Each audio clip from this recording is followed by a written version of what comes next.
John Herdman out? Masa depan timnas Indonesia setelah gagal di Piala AFF 2026? Pertanyaan ini semakin ramai setelah timnas Indonesia gagal lolos ke semifinal Piala AFF 2026. Kegagalan ini membuat kritik terhadap Herdman semakin keras. Bahkan tagar #HerdmanOut mulai bermunculan. Tapi sebelum PSSI mengambil keputusan besar, ada satu hal yang mungkin perlu dipikirkan. Apakah mengganti Herdman sekarang benar-benar menjadi solusi terbaik untuk timnas Indonesia? Karena di balik kegagalan di Piala AFF, ada juga beberapa hal baru yang mulai dibangun Herdman. Perjalanan Indonesia di Piala AFF 2026 memang tidak berjalan sesuai harapan.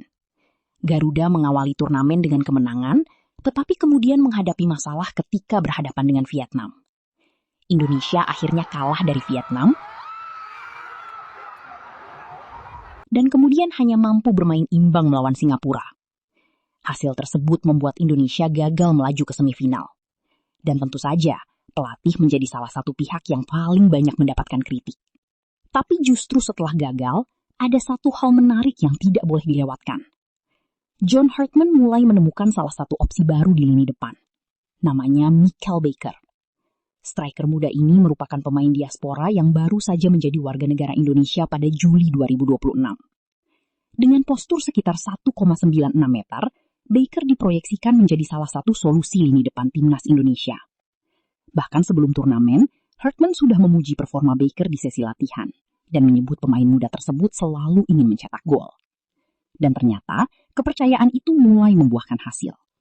Mickael Baker kemudian menunjukkan bahwa dirinya bisa menjadi salah satu opsi striker yang menarik untuk masa depan Garuda. Namun masalahnya, hasil akhir tetap menjadi ukuran utama. Setelah Indonesia gagal di Piala AFF, tagar #HerdmanOut mulai ramai. Sebagian supporter mempertanyakan strategi, pemilihan pemain, hingga performa Indonesia menghadapi lawan yang lebih kuat. Tetapi perlu ditegaskan, #HerdmanOut bukan berarti Herdman sudah resmi dipecat. PSSI masih harus melakukan evaluasi. Jadi sampai ada keputusan resmi, masa depan Herdman masih menjadi tanda tanya. Menariknya lagi, setelah Indonesia tersingkir usai bermain imbang dengan Singapura, kepemimpinan wasit juga menjadi pembahasan. Namun Herdman justru memilih tidak memperpanjang masalah tersebut.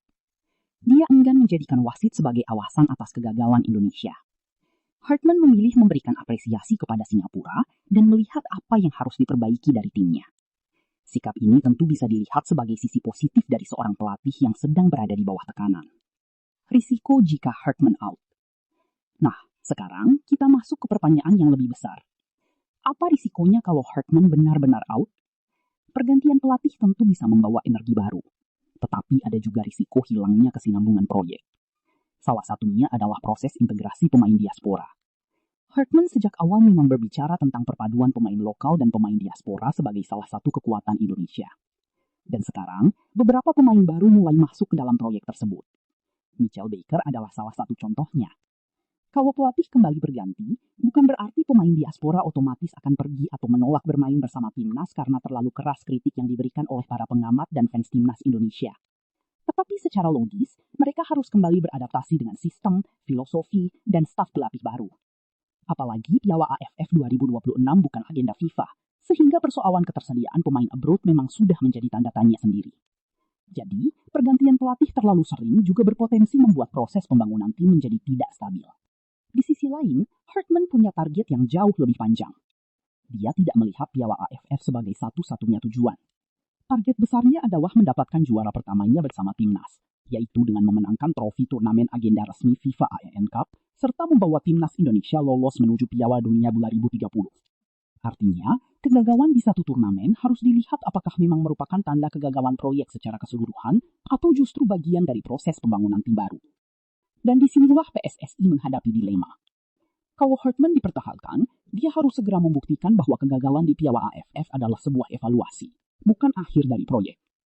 Mickael Baker, pemain-pemain muda, serta integrasi pemain diaspora bisa menjadi bagian dari fondasi baru.